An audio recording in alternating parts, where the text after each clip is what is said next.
아니 그 사실 우리가 이제 예보를 늘 이제 받아 보긴 하는데 기상청에서 제공하는 예를 들면 예보는 어떻게 결정이 됩니까?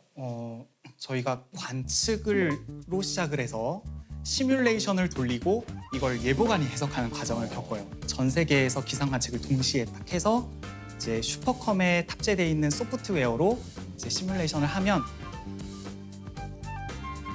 이제 나오는데 이게 틀려요. 이게 정답은 없거든요. 그러니까 MRI, CT를 찍더라도 의사마다 소견이 다 다르잖아요. 그렇죠, 그렇죠. 좀 임상 경험이 풍부한 이제 예보관이 필요한 상황인데 저희는 예보 토의를 날씨가 나쁠 때는 하루 뭐 6번, 10번도 하고요. 계속 토론을 하는군요. 네, 토론을 계속 하는데 가장 중요한 토론을 저희는 오후 2시 토의로 보고 있습니다. 왜냐하면 이때 결정되는 예보가 저녁 뉴스를 통해서 받아보시게 될 거예요. 그래서 이때 거의 2시부터 3시 1시간 동안 정말 배틀이 접전이 이루어지고 좀 약간 치열하게 싸우기도 하나요? 네, 그 자리만큼은 국장님 이하 전국의 모든 예보관들이 화상으로도 연결되고 자기들이 본 거를 각자 토론하는 자리입니다. 야.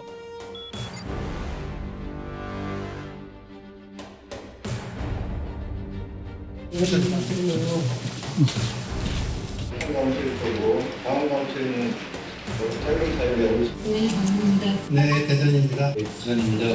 네, 감사합니다. 16일인 경우에 바람이 4m 정도 불게 되면 체감 온도는 7, 8도 정도로 이제 내려가는 그런 상황입니다. 수도권이나 이제 내륙 쪽에 상승 운동이 있을 것으로 봐서 전리석의 파에서 우박이 가능하다고 보고 있고요. 우박 가능성에 대해서 지금 현재 단정 짓기는 좀 어려운 상황이 아닌가. 쌀한 것 정도가 되지 않을까 싶고요. 한 번씩 상당히 강하면 1cm도 충분히 넘을 수도 있잖아요. 그러면 그래서 굳이 쌀은 구이를 표현을 할 필요가 없다는 이야기예요. 그러니까 우박이 떨어지는 거 있겠다 이런 정도 해서 우박 같은 경우는 저희 뭐 충북 서쪽지방을 중심으로 해서 아까 지리산 우박 얘기를 하셨는데 좀 호칭이 건조하고 불안정 정도도 좀 약한 것 같습니다.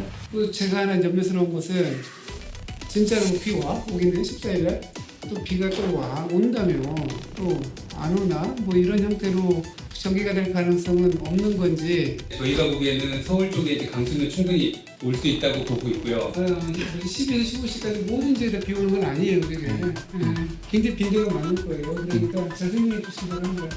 시설에. 네, 알겠습니다. 이것으로 주간 예보 마치겠습니다. 지금 14일 모레 토요일 아침에 한 번 또 오후부터 저녁에 한 번 우박 얘기가 계속 나온 것처럼 좀 피해가 날 수도 있는 요소가 있어서 그게 제일 관건이죠, 오늘. 비는 토요일 오전부터 밤사이 중부와 전북에, 오후에는 전남과 경북, 또 경남 서부 내륙에서 오겠고요. 곳에 따라 우박이 떨어질 가능성도 있습니다. 그 사람이 어떤 자료를 근거로 어떻게 주장하는지가 전국 이제 지방정치청까지 실시간 중계가 되거든요. 그 자리에서 뱉은 말은 책임을 져야 됩니다. 네.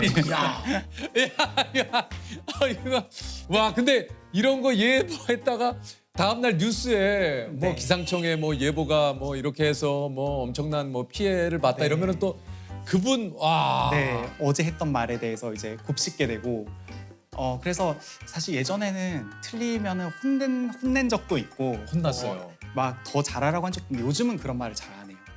아무래도 날씨가 나빠지고 이게 예보가 어려워지다 보면은 고민도 많이 하게 되고 그런데 이제 그 다음날 퇴근을 딱 했는데 예보가 틀리면 사실은 근무를 할 때보다 그때가 조금 더 힘든 것 같기도 합니다.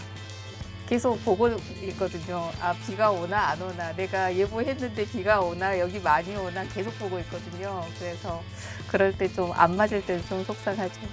저는 2017, 18년 이때 총괄예보관으로 근무를 했었는데 총괄예보관님은 우선 최종 결정권자라고 봐야 되고요. 책임이 정말 막중하죠.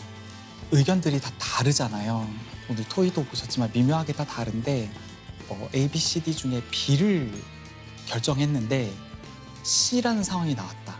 근데 그게 뭐 단순한 오차가 아니고 그걸로 인해서 어떤 일이 벌어졌다. 이러면 이제 마음이 이제 천근만근인 거죠. 말수도 좀 줄어들고 실제로 좀 약간 우울 비슷하게 증상들이 오고 옆에서는 그래요. 괜찮아, 주눅 들지 마. 막 북돋아주고 소신대로 해라고 해주지만 본인이 제일 괴롭죠. 올해 그 사실은 이제 장마 예보를 하면서 뭐 어떤 뭐 해외에 있는 뭐 그 뭐 사이트에선가요? 그 네네. 한 달 내내 거의 장마가 된다. 네. 이런 것 때문에 한동안 되게 좀 술렁술렁 됐었는데. 네네 맞습니다. 예.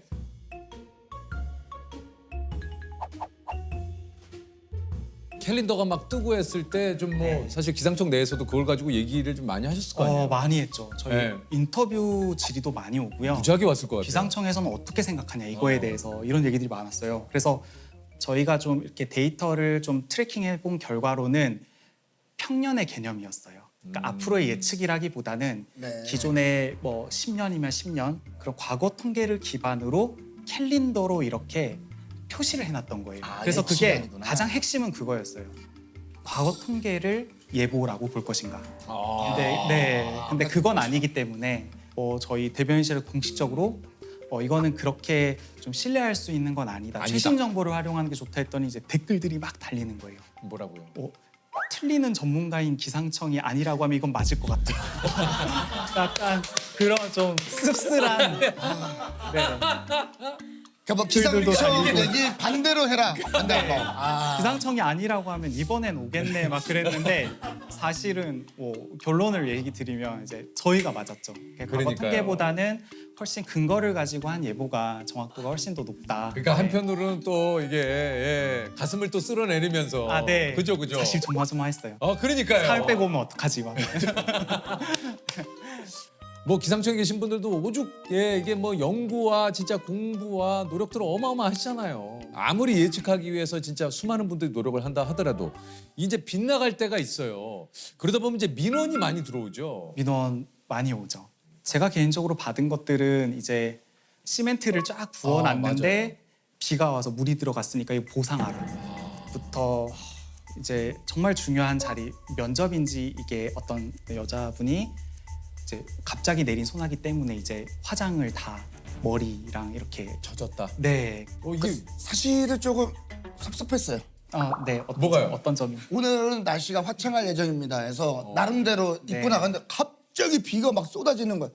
전혀 예보에 없던. 네네. 소나기가 제일 예보가 어려운 이유가 맑아서 기온이 일단 올라가야 이게 섞이면서 구름이 생기는 메커니즘이기 때문에 맑다는 전제가 있어요. 그래서 아침에 나올 때 맑네 안 오겠네라고 나왔다가 기온이 올라가고 대기가 불안정해질 때 쏟아지면 그때 이제 좀 예기치 못하게 이제 비를 맞으시는 분들인데 뭐 이불을 널어놨다가 홀딱 젖은 분도 전화가 와서 제가 세탁비를 물어드리겠다고 한 적도 있어요. 너무 속상하셨겠다. 당장 그게 그날 밤에 써야 될 이불이었던 것 같아요.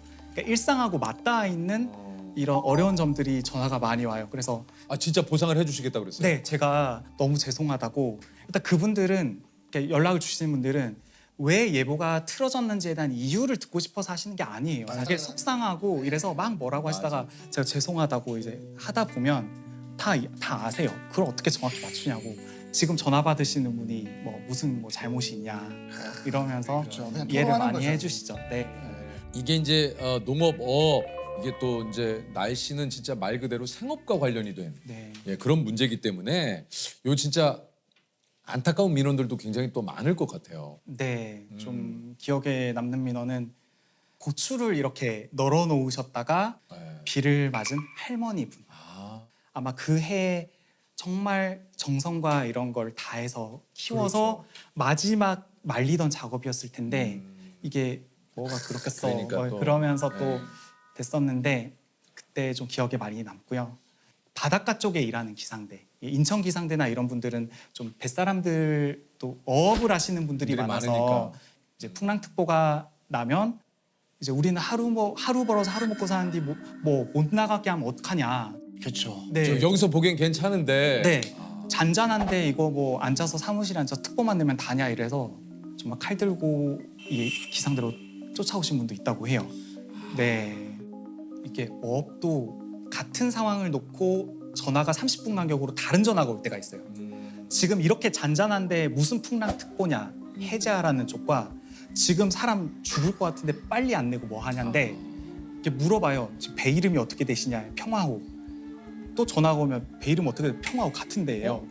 이제 조업을 해야 되는 선주 쪽과 목숨이 걸린 이제 선원 쪽 조업하시는 분과 같은 상황이 잔잔해 보이기도 하고 넘실거리기도 하고 저희는 그래서 오로지 저희는 과학적인 데이터 관측 기반으로 안전하시기를 바라는 마음에서 하는 점 좀 양해 부탁드린다고. 지방 의견에 좀 보람 있는 따뜻한 민원들이 많은데 우진교통보관이 백령도에서 근무할 당시에 직접 받은 민원을 이제 들었어요. 여자분이 전화를 했대요. 새벽 4시인가 3시에. 그래서 풍랑특보 언제 해제되냐고 그 시간에 그렇게 물어보더래요. 그래서 이게 조금 바람이 잦아들곤 있지만 조금 더 이어질 것 같은데 왜 그러냐고 물어봤더니 이제 육지에 계신 아버지께서 이제 돌아가셨다는 거예요. 새벽에. 그래서 빨리 가봐야 될 것 같은데 지금 백길이 막혀서 못 가고 있다라고 해서 전화번호를 받아놓고 특보 해제하자마자 연락 바로 드리고 바로 아침 배로 이제 첫 배로 아버님 이제 보내드릴 수 있도록 갔다고 그런 얘기 들었는데 되게 저는 그게 좀 마음이 따뜻해지더라고요.